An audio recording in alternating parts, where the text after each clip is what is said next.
L'humanité scrute le ciel depuis des millénaires. Objet de peur et de fascination, les mouvements célestes ont permis aux hommes d'établir des calendriers, de planifier la culture des terres et de mieux comprendre le monde qui les entoure.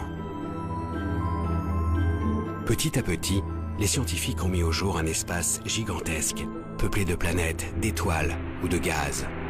Le tout réuni dans des centaines de milliards de galaxies. Leurs observations nous ont emmenés bien au-delà de notre planète.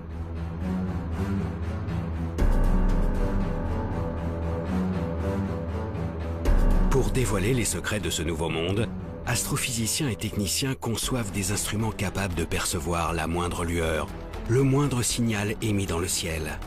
Ils parviennent aujourd'hui à recréer sur Terre les phénomènes extrêmes qui agitent les confins du cosmos.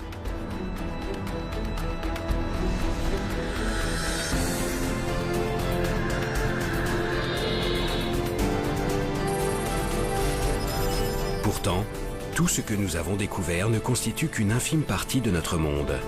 Des forces et des objets d'une nature mystérieuse demeurent invisibles à nos yeux et à notre esprit.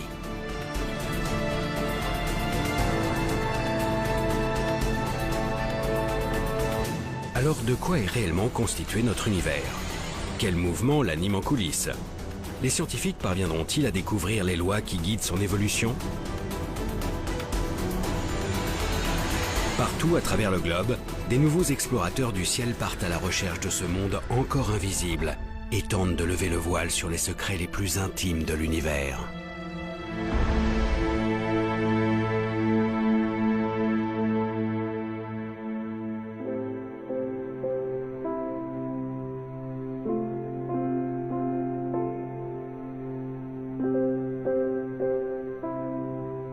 L'homme a toujours cherché à repousser les limites de son territoire.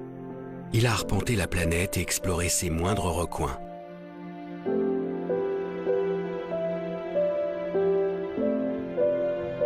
Mais au-dessus de notre tête, un monde continue de nous intriguer. Siège de toutes les croyances, ce firmament qui défile sous nos yeux semble hors de portée.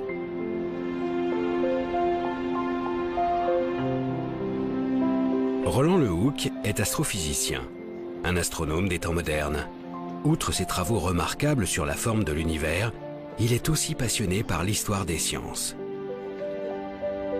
Au fil du temps, les hommes ont développé des clés pour comprendre ce ciel impalpable et intangible. Elles ont permis de l'analyser et d'aller au-delà de ce qui était perceptible depuis la Terre. L'astronomie et l'astrophysique se sont effectivement construites contre les apparences qui s'imposent à nos sens. Quand on sort et qu'on regarde le ciel la nuit, on voit les étoiles se lever, culminer, se coucher, puis le soleil se lève, culmine, se couche. On a vraiment l'impression que les étoiles et le soleil tournent autour de la Terre. Et donc du coup, ces apparences qui s'imposent à nous, il a fallu les dépasser dans un certain nombre de cas. Si le sol sur lequel ils marchent leur semble plat, les savants de la Grèce antique découvrent pourtant il y a 2500 ans que la planète est ronde. Et alors que toute la voûte céleste semble tourner autour de lui, Nicolas Copernic comprend 2000 ans plus tard que c'est en fait la Terre qui tourne sur elle-même et autour du Soleil. Aujourd'hui, même ce Soleil n'est plus au centre de notre monde. Depuis le début du XXe siècle, nous avons la preuve qu'il fait partie d'un immense regroupement d'étoiles, la Voie lactée. Une galaxie, comme il en existe des centaines de milliards. Toutes ces découvertes ont évidemment bouleversé l'idée que l'on se faisait de la place de l'homme, de l'humanité, et la place de la Terre dans l'univers. Donc les développements de la cosmologie, les développements de l'astrophysique nous ont révélé que finalement nous n'étions qu'un infime, c'est même pas un infime grain de poussière, c'est un rien du tout dans une immensité d'étoiles et d'astres dans l'univers. Dans cet espace que les astronomes ont peu à peu découvert, les dimensions se comptent maintenant en années-lumière. La distance que la lumière parcourt en un an soit près de 10 000 milliards de kilomètres.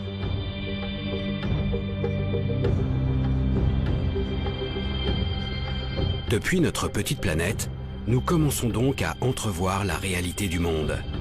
Une immensité qui donne le vertige. Pourtant, Plus les scientifiques explorent l'univers, plus ils révèlent sa complexité.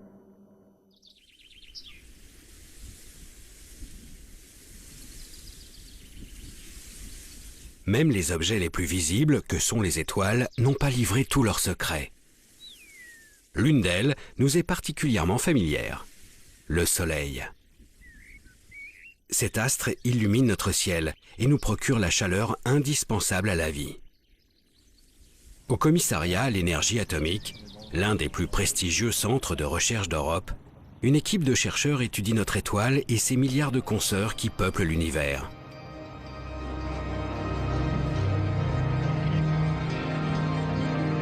Grâce au réseau de télescopes et d'instruments de mesure disséminés sur Terre et dans l'espace, les scientifiques dissèquent ces astres, scrutent leurs moindres variations lumineuses et sondent les mouvements qui animent leur cœur.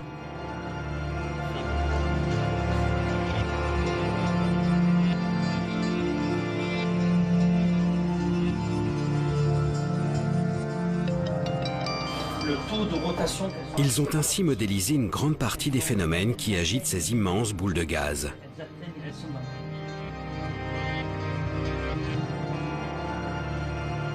Pourtant, les conditions de leur naissance leur échappent toujours. Pour élucider ce mystère, l'Agence spatiale européenne lance en 2009 le plus grand télescope jamais envoyé dans l'espace, le satellite Herschel. À son bord, un miroir de 3,50 m et une batterie d'instruments de précision refroidis à moins 270 degrés en permanence.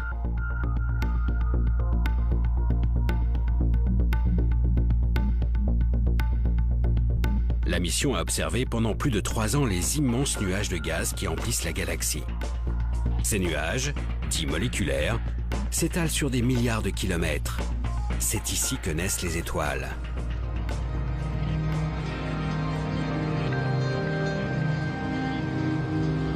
Coordinatrice d'un des programmes d'observation du télescope, Frédérique Mott travaille aussi au commissariat à l'énergie atomique. La grosse différence, c'est que là, on avait cartographié pour vraiment être proche de la main. Aujourd'hui, elle analyse les précieuses données fournies par le satellite. Herschel a permis de faire des grandes cartes de milieu moléculaire avec une très fine résolution, donc permettant d'observer à la fois la structure du nuage et les petits grumeaux de nuages qui vont former après les étoiles. C'est en fait la possibilité d'observer de manière simultanée ce qu'on appelle des proto-étoiles et la structure du nuage qui nous apporte énormément dans notre compréhension de la formation d'étoiles. Ça suffit déjà. Avec 4 régions. Super bulle ici. Grâce aux clichés pris par Herschel, les chercheurs ont ainsi été les témoins de l'apparition d'étoiles. Sous l'action de leur propre masse, ces grands nuages de gaz s'organisent en filaments et forment petit à petit des bulles de matière. Ces grumeaux finissent par s'effondrer sur eux-mêmes et créent de véritables brasiers de gaz. Ces points lumineux apparaissent clairement sur les images du télescope. Chacun de ces foyers donnera naissance à une colonie d'astres incandescents.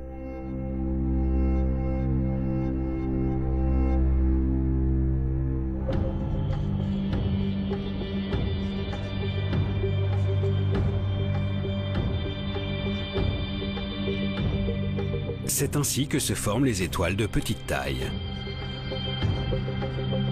Mais ce sont les étoiles massives qui intriguent le plus Frédérique Mott. Des étoiles parfois 300 fois plus grosses que notre Soleil et dont la formation échappait jusqu'à maintenant à nos observations.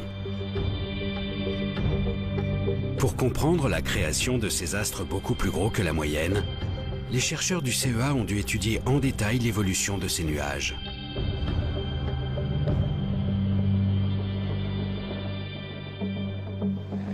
Notre résultat intéressant d'Herschel a été de s'apercevoir qu'il existait certaines zones, qui étaient souvent le centre des nuages moléculaires massifs, où on avait un enchevêtrement tel de filaments qu'on avait une convergence de matière à ces points-là, ce qui permettait de former non plus une petite collection d'objets de faible masse, d'étoiles de type solaire, mais plutôt une étoile très très massive, voire même plusieurs étoiles massives, et donc une population vraiment différente de ce que l'on connaissait jusque-là.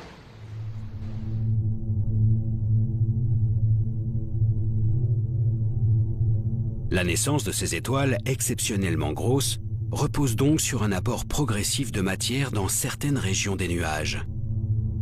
Peu à peu, les jeunes étoiles vont absorber cette matière et grandir bien plus que la moyenne. Ce phénomène extrêmement rare dans notre galaxie a enfin été mis au jour grâce à la mission Herschel. Mais les recherches ne sont pas terminées pour autant. Le travail de chercheur n'est jamais fini, donc on apprend toujours avec de nouvelles observations, de nouveaux concepts, de nouveaux modèles. Il est clair qu'Herschel nous aura beaucoup aidé dans la compréhension de la formation d'étoiles massives. Et ce que l'on cherche maintenant à faire, c'est étudier de façon encore plus détaillée les objets que l'on a découverts avec Herschel.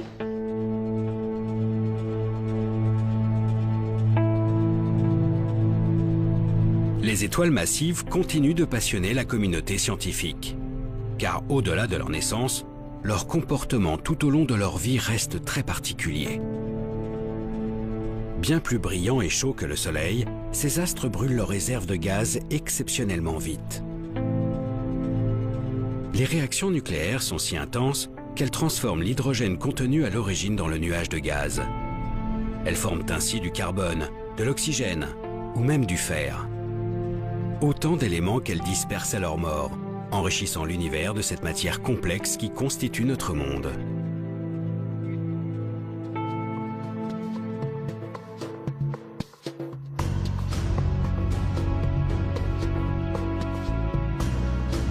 Gaz, métaux et molécules en tout genre, les astrophysiciens commencent à entrevoir d'où viennent les éléments qui nous entourent. Mais d'autres problèmes ont progressivement surgi des observations. Au-delà des étoiles, les scientifiques cherchent à comprendre des structures beaucoup plus grandes, les galaxies. Au début du siècle dernier, les astronomes commencent à étudier le mouvement de ces immenses regroupements d'étoiles. Ils découvrent alors que les étoiles tournent ensemble, dans ces galaxies, et que les galaxies tournent elles-mêmes au sein de gigantesques amas.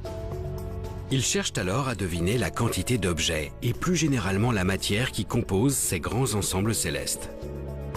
La lumière émise reste leur principale information distinguable depuis la Terre.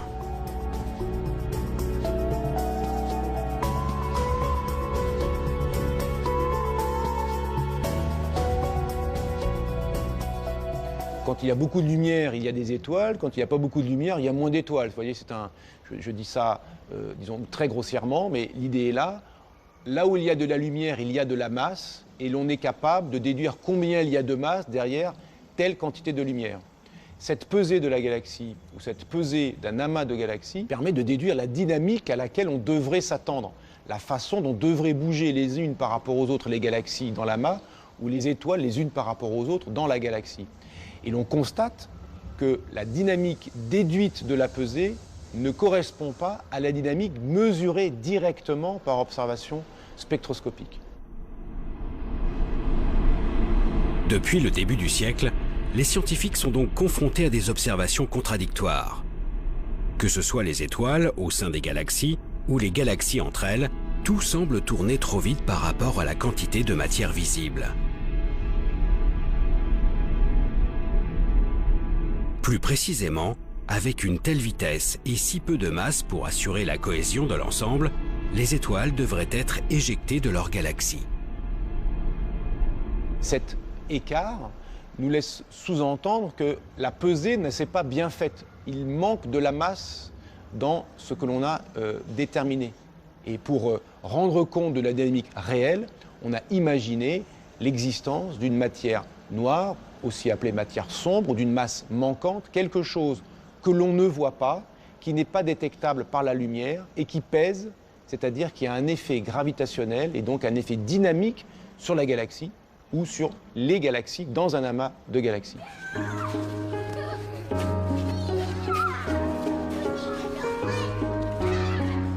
Malgré un siècle de vérification, les étoiles continuent de tourner trop vite. Tout se passe comme si une partie de la masse de l'univers était cachée. Une masse contenue dans une matière invisible et qui baignerait notre monde. Une matière différente de celle que nous connaissons.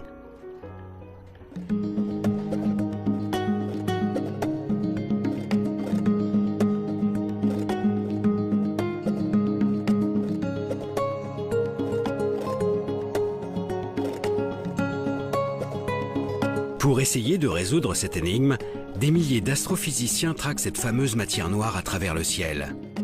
Parmi eux, Wystan Benbow. Il dirige le projet Veritas pour le Smithsonian Astrophysical Observatory, un regroupement de 4 télescopes de 12 mètres de diamètre situés en plein désert d'Arizona.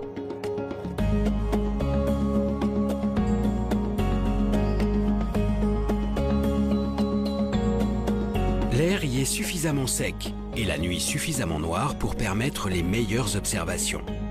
Ici, l'astrophysicien s'est donc lancé à la recherche de l'inconnu.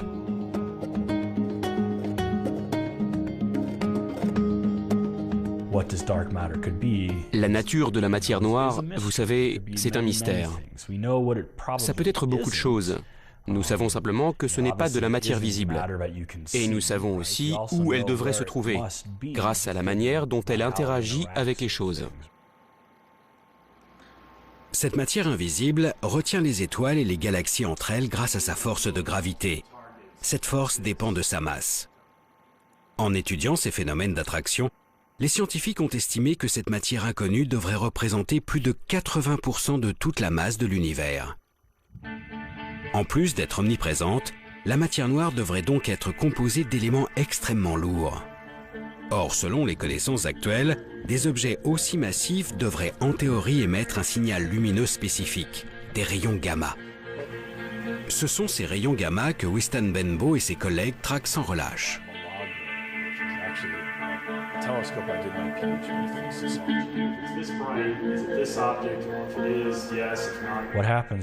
Ce qui se passe, c'est que la matière noire interagit avec elle-même. Une particule de matière noire peut interagir avec une autre particule de matière noire et créer un rayon gamma. Ce signal gamma, que nous espérons détecter, sera probablement très faible. Donc nous cherchons un endroit où il y aurait beaucoup de matière noire qui interagirait avec elle-même pour produire beaucoup de rayons gamma. Certaines de ces régions pourraient être proches de nous, produire assez de gamma et donc être juste assez brillantes pour qu'on puisse les voir. Donc nous pointons nos télescopes sur ces régions et espérons détecter un signal gamma venant de ces objets.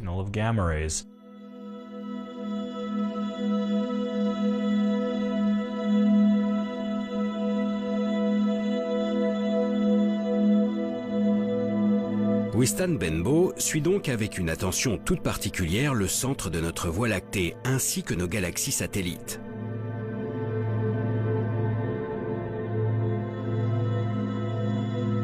Si un rayonnement gamma est émis par la matière noire, il traversera l'atmosphère en émettant un flash bleuté.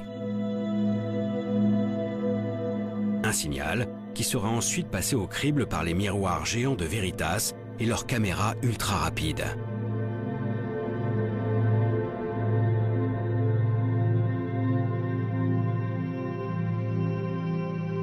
Pour le moment, aucun télescope n'a enregistré de telles manifestations. Les yeux braqués sur le ciel, les scientifiques continuent chaque jour de traquer cette matière noire si discrète. Pour aller plus loin, il sera nécessaire de construire de plus grandes infrastructures.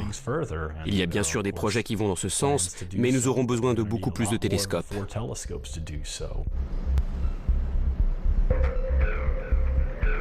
Afin de donner un nouveau souffle à cette quête, les scientifiques envisagent un réseau d'une centaine de télescopes, allant de 6 à 23 mètres de diamètre.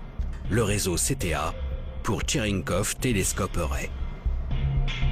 Il réunit 200 instituts de recherche venant des 4 coins de la planète.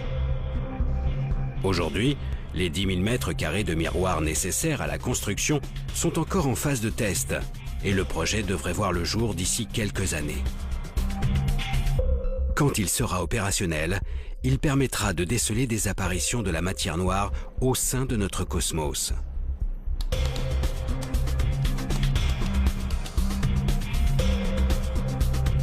Pour l'instant, cette absence totale de détection a de quoi perturber la communauté scientifique. Comment les chercheurs peuvent-ils passer à côté de 80% de toute la matière de notre monde ? À moins que la solution ne se trouve beaucoup plus proche de nous.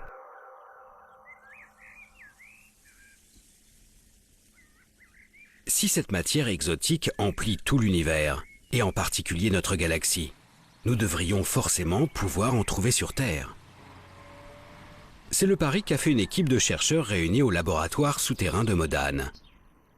À 2 pas de la frontière italienne, enfouie sous le mont Fréjus, ces scientifiques ont mis au point une expérience audacieuse, baptisée Edelweiss.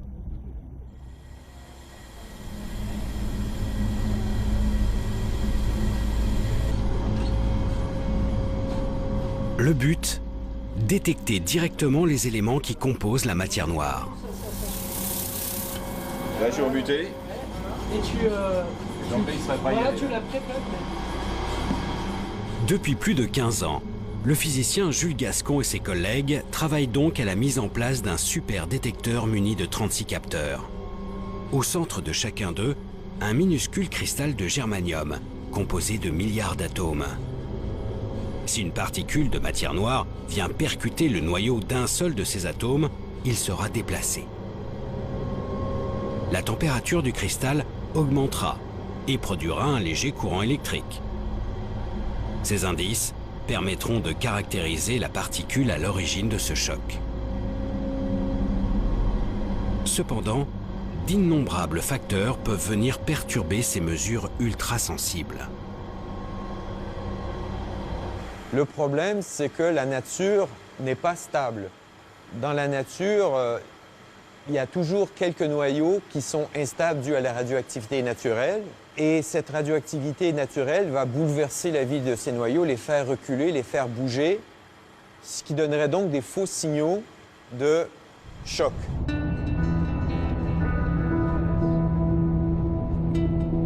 Cette radioactivité que l'on observe en permanence sur Terre vient en grande partie de l'espace. Un rayonnement qui traverse l'atmosphère et perturbe toute la matière sur son passage.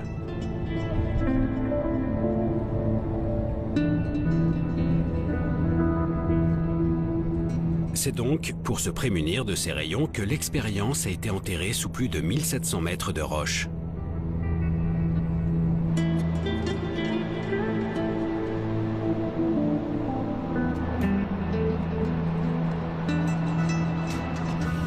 Mais pour avoir le calme absolu au sein des détecteurs, les physiciens ont dû aller encore plus loin.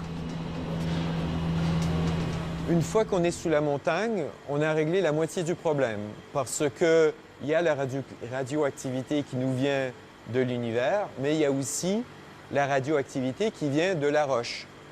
Bien que cet endroit soit tout à fait ordinaire, c'est un taux de radioactivité naturelle qui est au-delà de ce qui est acceptable pour détecter les très rares signaux qu'on recherche. Et donc, on a un système de poupées russes, de différents assemblages d'écrans qui nous protègent de la radioactivité ambiante, de la radioactivité de la roche qui nous entoure, du béton qui nous entoure, des personnes qui nous entourent. Sous la montagne, les 36 détecteurs sont donc mis à l'abri derrière des écrans de polyéthylène et placés sous une épaisse cloche de plomb. Ici, seules des particules de matière noire peuvent les atteindre.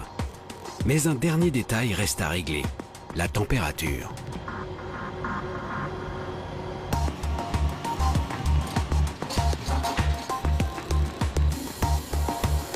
Afin de déceler la moindre de ces variations, tout le dispositif est refroidi à moins 273 degrés Celsius. Les cristaux de germanium sont ainsi au calme plat.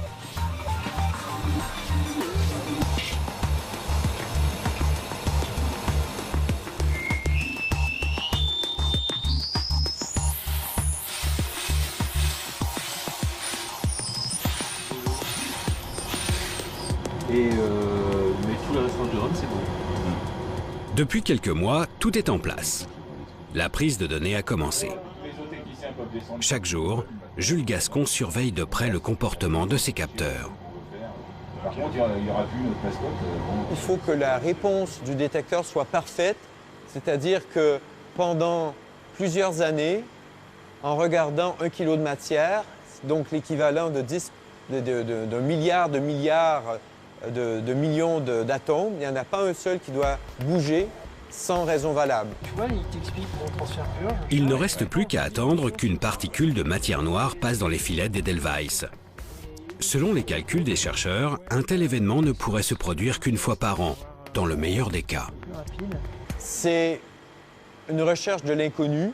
C'est ce qui fait son charme de cette particule. C'est très intéressant de s'attaquer à ce qu'on ne connaît pas, mais le désavantage, c'est qu'on ne peut pas garantir que ça va marcher le lendemain, ou dans une semaine, ou dans un an. Dans l'espace ou sur notre planète, la matière noire n'a pas encore révélé son vrai visage. Les scientifiques ignorent toujours de quoi sont faits plus des 3/4 de la matière de l'univers. Un problème de taille dans notre compréhension du monde. Ce n'est pas une perturbation, ce n'est pas un petit supplément, c'est vraiment une quantité appréciable de matière de nature encore inconnue qu'il faut ajouter pour rendre compte de certains aspects dynamiques de notre univers.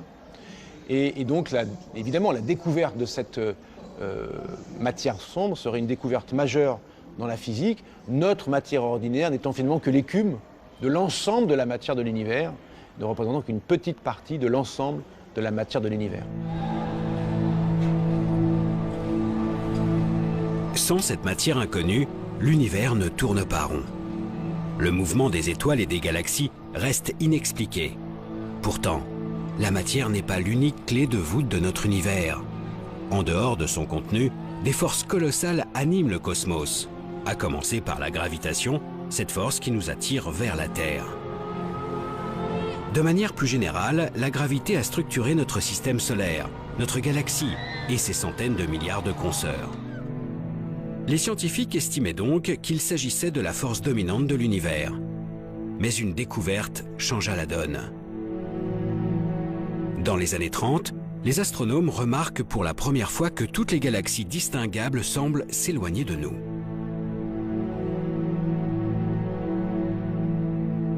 Cette observation de la fuite des galaxies a été interprétée comme une trace de la dynamique globale de l'univers, c'est-à-dire de son expansion. Tous les objets de l'univers s'éloignent de tous les autres objets de l'univers.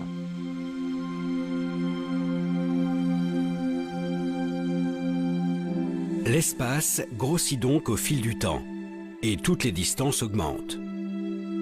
Visiblement, l'attraction qu'exerce la force de gravité peine à retenir les structures du cosmos entre elles.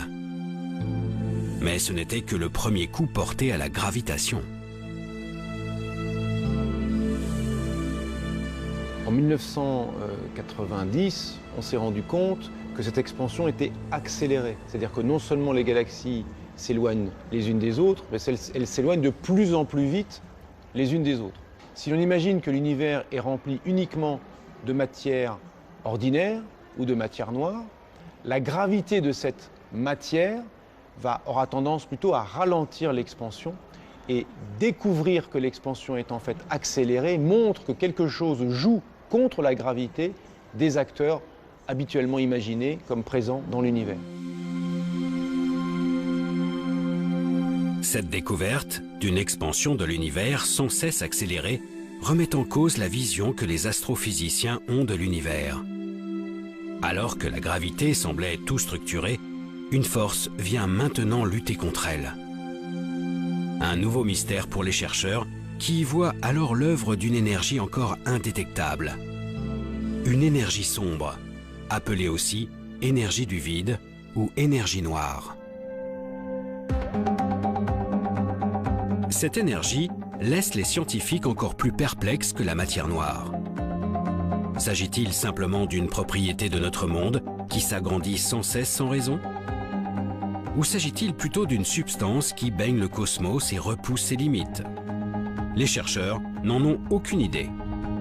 Pour le moment, ils se contentent de traquer son influence jusqu'aux zones les plus reculées de l'univers. François Boucher est cosmologue à l'Institut d'astrophysique de Paris. Il s'intéresse aux lois qui régissent l'espace à grande échelle en travaillant sur un objet bien particulier, la première lueur émise par l'univers. C'est la lumière qui nous vient du fond du ciel. Cette lumière, on regarde à une distance telle qu'il a fallu 13,8 milliards d'années à cette lumière pour nous parvenir. Et donc on est en train de regarder quelque chose qui est tellement loin que quand cette lumière a été émise, l'univers était dans un état très primitif. L'observation des lumières les plus lointaines permettent aux scientifiques de remonter le temps. Typiquement, ce rayonnement du fond du ciel leur envoie une image de l'univers tel qu'il était il y a près de 14 milliards d'années. À cette époque, l'espace vient d'entrer dans une violente expansion, le Big Bang.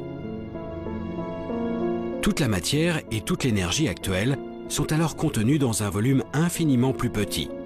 Au bout de 380 000 ans, sous l'effet de l'expansion, la lumière arrive enfin à s'extirper de la matière. Une lumière a priori identique en tout point du ciel, mais qui devrait en théorie présenter quelques infimes variations.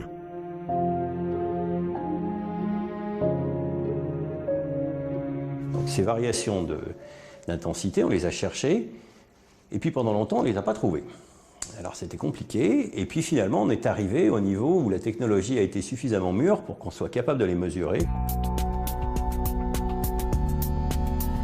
Depuis 1989, 3 satellites se sont succédés pour étudier en détail cette lumière. Le dernier a été lancé en 2009 par l'Agence spatiale européenne, la mission Planck.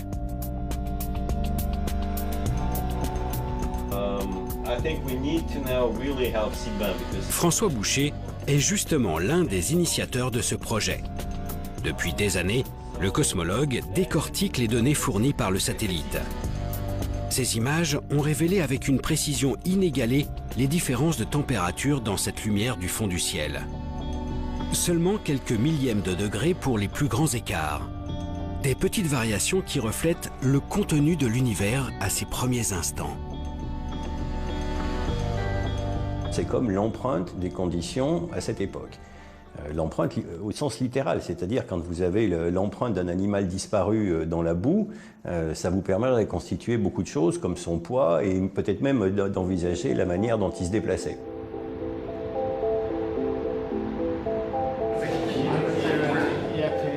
L'étude de cette empreinte fascine les chercheurs du monde entier.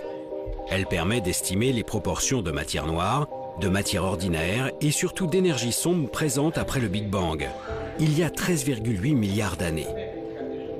En les comparant aux observations actuelles, les chercheurs retracent l'évolution de l'influence de l'énergie sombre au fil du temps. Résultat, alors qu'elle ne représentait presque rien aux tout premiers instants, cette énergie mystérieuse constitue aujourd'hui près de 70% de l'univers. Et sa proportion ne cesse d'augmenter. C'est la seule certitude que les chercheurs aient actuellement. L'expansion de l'univers n'est pas prête de s'arrêter.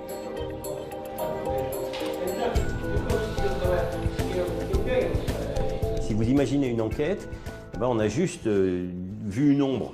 Bon, voilà, l'enquête, elle en est au tout début. Et voilà, on a quelque chose qu'on a appelé l'énergie sombre, dont on a la quantité et le comportement global, mais le reste, c'est de l'histoire à écrire.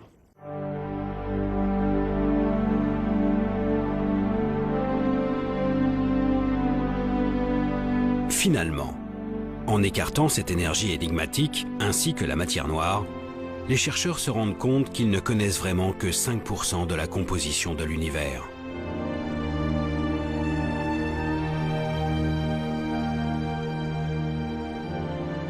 L'étude du jeune univers nous apporte donc de précieuses informations sur la nature de notre monde. Mais malgré le perfectionnement des techniques d'observation, cette première lumière émise par l'univers reste le signal le plus ancien que les chercheurs sont en mesure de capter. Un horizon au-delà duquel les observations du ciel ne semblent plus possibles. Afin de comprendre toujours mieux les mécanismes qui animent le cosmos, les scientifiques se sont finalement tournés vers leur imagination. Le fait que l'univers soit en expansion permet de tirer une conséquence immédiate. En remontant le film de l'expansion, on s'est dit que dans le passé, lointain éventuellement, l'univers était plus dense et plus chaud qu'il n'est actuellement. Selon leurs calculs, les astrophysiciens estiment qu'à ses débuts, l'univers devait atteindre des températures 100 000 fois plus élevées que celles qui règnent au centre du Soleil. Des milliards de degrés. Pour comprendre les premiers instants de l'univers, il suffirait alors d'étudier le comportement de la matière à ces températures directement sur Terre.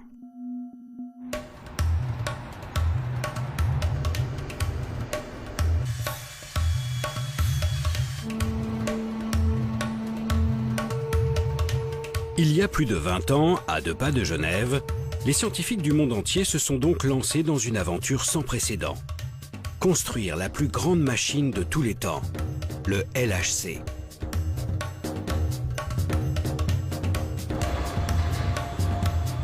Un anneau de 27 km, enterré à 100 mètres de profondeur sous la frontière franco-suisse. Le tout est jalonné de cavités mesurant des dizaines de mètres et qui accueillent les détecteurs les plus gros de la planète.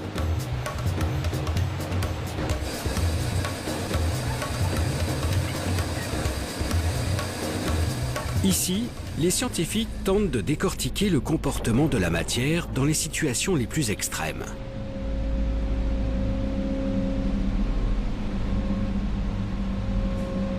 Depuis 2004, la chercheuse Gaëlle Boudoul travaille au sein de cette collaboration, réunissant des milliers de chercheurs et des dizaines de nationalités.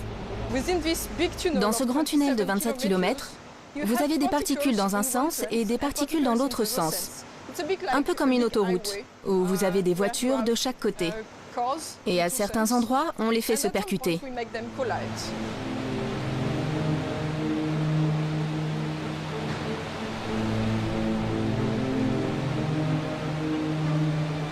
Le LHC, cet immense tunnel, sert donc à accélérer des faisceaux de particules. Des noyaux d'atomes de plomb par exemple. Grâce aux 9000 aimants installés tout autour de cet accélérateur, ces particules sont lancées à une vitesse faramineuse.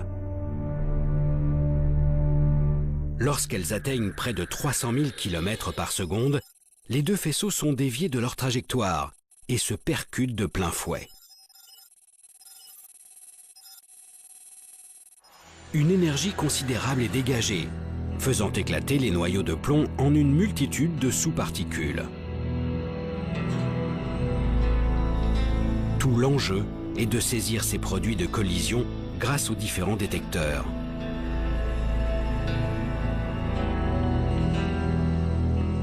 Gaëlle Boudoul s'occupe plus précisément de l'un d'eux, le CMS. Un géant de 12 500 tonnes mesurant 21 mètres de long, 15 mètres de haut et autant de large. Avec ses collègues, elle a conçu une partie des systèmes de détection qui englobent ces chocs de particules.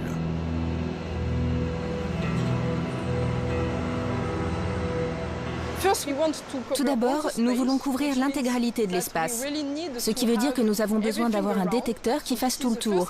C'est la première explication de pourquoi c'est si grand. En plus de cela, pour distinguer les particules émises, nous avons besoin d'un aimant géant qui va les dévier pour que nous puissions les différencier les unes des autres. En séparant les particules issues de l'impact, le détecteur permet aux scientifiques de les analyser sous toutes les coutures et de comprendre leur comportement dans une telle situation. En effet, la collision a généré une température semblable à celle qui régnait aux tout premiers instants de l'univers. Dans ces conditions, la matière se révèle être dans un état étrange, entre le gaz et le liquide. Un plasma, où les constituants élémentaires des atomes restent désorganisés, trop agités pour former la matière telle que nous la connaissons aujourd'hui. Grâce à ces expériences, les scientifiques ont désormais une idée de ce à quoi devait ressembler l'univers quelques microsecondes après le Big Bang. En étudiant ces premiers instants de l'univers, l'astrophysique, qui est finalement l'observation de l'infiniment grand, rejoint la physique de l'infiniment petit, la physique des particules, la physique microscopique, qui, elle, est capable, en expérimentant sur Terre, de se faire une idée des conditions ou de mimer, de reproduire, pendant des instants extraordinairement brefs, de reproduire les conditions qui prévalaient à des instants très anciens de l'univers, auxquels on n'a pas accès par l'observation directe. Le LHC, cette gigantesque infrastructure, a permis de remonter le temps au-delà de ce qui était imaginable il y a seulement quelques décennies. Mais pour se rapprocher de ces microsecondes qui nous séparent du commencement, le chemin s'avère être encore plus ardu.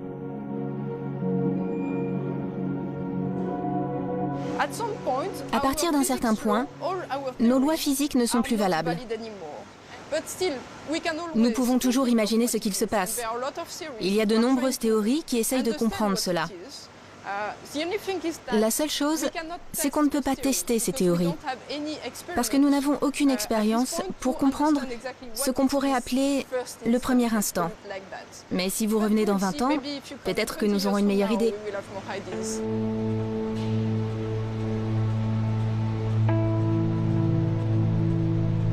Pour gagner les quelques fractions de seconde qui nous séparent de la naissance de l'univers, il faudrait certainement mettre en jeu des énergies encore plus considérables. Notre limitation n'est donc peut-être qu'une simple question de technologie. Sous terre ou dans l'espace, les instruments d'observation ont permis d'accumuler une quantité incroyable d'informations sur le contenu de notre univers. À la lumière de toutes ces découvertes, les scientifiques tentent d'établir des modèles cosmologiques, des grandes lois pour décrire comment ces milliards d'objets interagissent entre eux. Pour démêler cette quantité vertigineuse de savoir, les chercheurs ont désormais recours à la simulation numérique.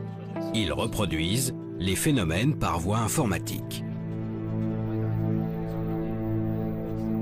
Si vous voulez étudier le mouvement de plusieurs milliards d'étoiles dans une galaxie, impossible de faire ça évidemment à la main. La simulation numérique permet donc de traiter de la dynamique d'une galaxie, ou d'une dynamique de galaxie dans un amas de galaxies, ou même de la dynamique d'une portion d'univers, et de la traiter dans un grand détail, de sorte que l'on puisse, en jouant sur les paramètres, essayer de mimer, de reproduire ce que l'on observe.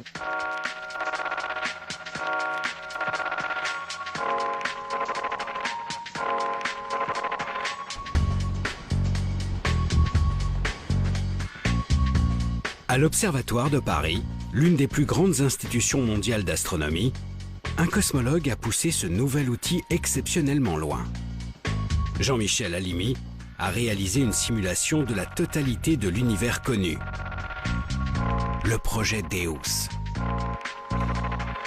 Son but, comprendre la formation de notre monde depuis la première lueur, il y a 13,8 milliards d'années jusqu'à nos jours.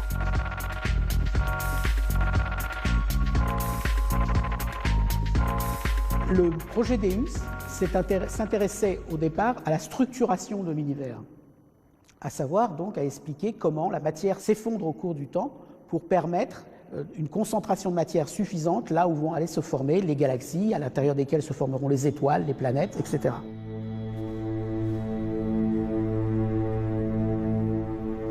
Afin de réaliser cette simulation inédite, Jean-Michel Halimi a dû prendre en compte l'ensemble des observations menées jusqu'à ce jour. Les objets visibles recensés, mais aussi bien sûr les effets de la matière noire et de l'énergie sombre. Et cela à toutes les époques de l'univers.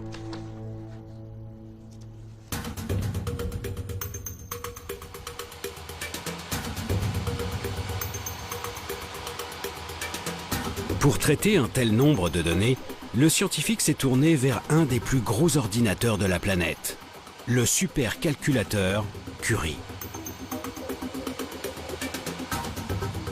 Une machine hébergée au très grand centre de calcul, capable de réaliser 1 million de milliards d'opérations par seconde.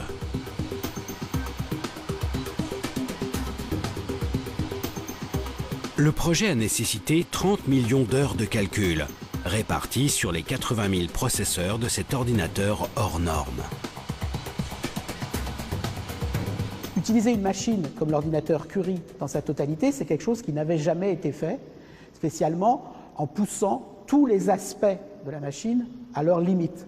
Les moyens de calcul, les moyens de communication entre les différents éléments de l'ordinateur, la gestion d'une quantité phénoménale de données. À ce niveau, les choses n'avaient jamais été tentées. Les résultats obtenus fournissent une vue de l'univers à grande échelle inexistante jusqu'à ce jour. La matière s'agence au fil du temps, pour former de longs filaments qui créent petit à petit des galaxies et des amas de galaxies. Entre ces filaments, de grands vides apparaissent. L'univers, très homogène à ses débuts, se structure peu à peu. Grâce aux possibilités que lui offre la simulation numérique, Jean-Michel Halimi peut tester différents scénarios de formation de notre monde. Qu'est-ce que signifie un univers structuré? C'est un univers où la matière s'est effondrée et suffisamment condensée pour créer des lieux de formation des galaxies. Premier indice caractérisant cette structuration, c'est par exemple le nombre d'objets formés dans le scénario en question. On va en former plus ou moins et de masses différentes, de concentrations de matière différentes. Certains vont former des objets de petite masse, d'autres de plus grande masse, etc. Une autre façon de caractériser cette structuration, c'est de voir comment ces objets sont répartis dans l'espace. On est capable de relier leur propriétés de distribution spatiale au déroulement de l'expansion de l'univers tout au long de l'histoire de l'univers. D'une simulation à l'autre, le cosmologue fait varier des paramètres, comme la quantité de matière noire ou l'influence de l'énergie sombre.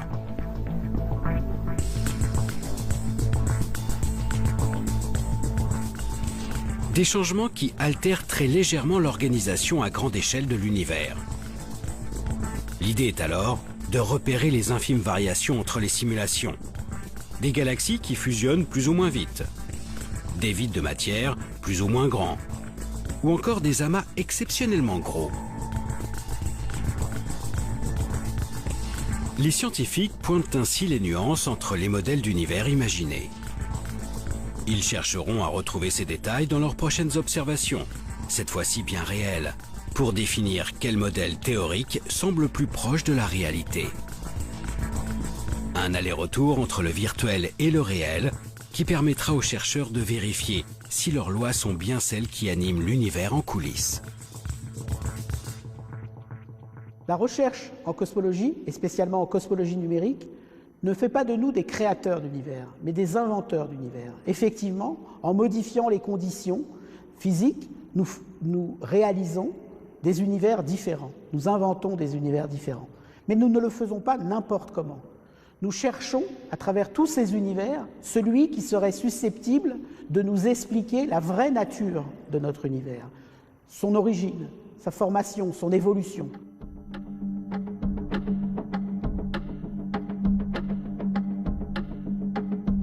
Comprendre la vraie nature de l'univers. Depuis plus d'un siècle, les astrophysiciens et les cosmologues de toute la planète ont découvert ce monde gigantesque.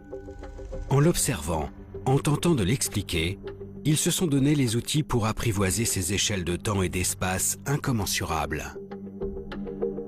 Ce que l'on peut finalement trouver assez extraordinaire dans la cosmologie, dans l'astrophysique, dans ces disciplines qui étudient l'univers dans son ensemble, c'est que finalement on est capable de mettre l'ensemble de l'univers dans une boîte, notre cerveau, de le décrire, de le comprendre dans une certaine mesure, et ça ne lasse pas de surprendre.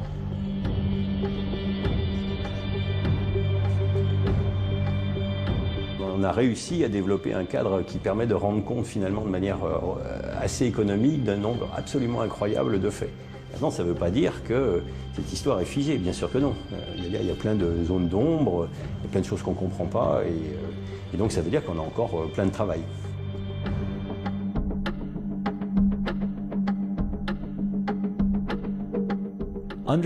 Comprendre ce qu'est la matière noire est un des plus grands enjeux du XXIe siècle, en astrophysique et en physique en général.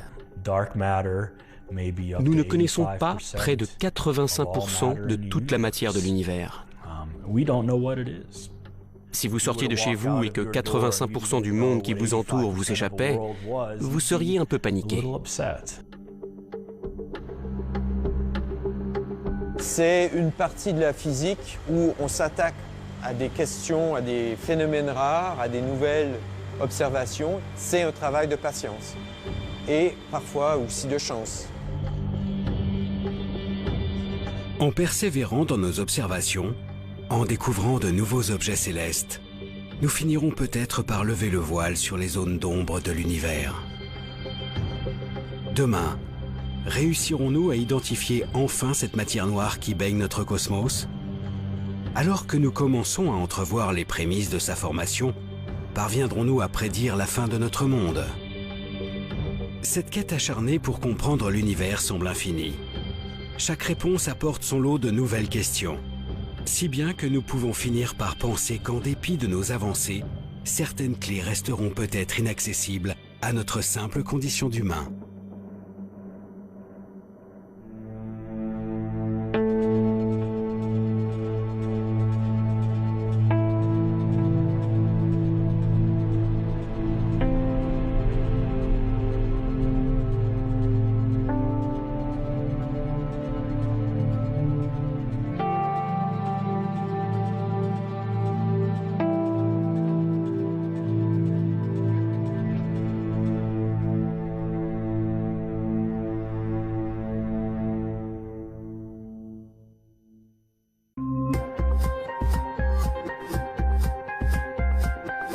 Contrairement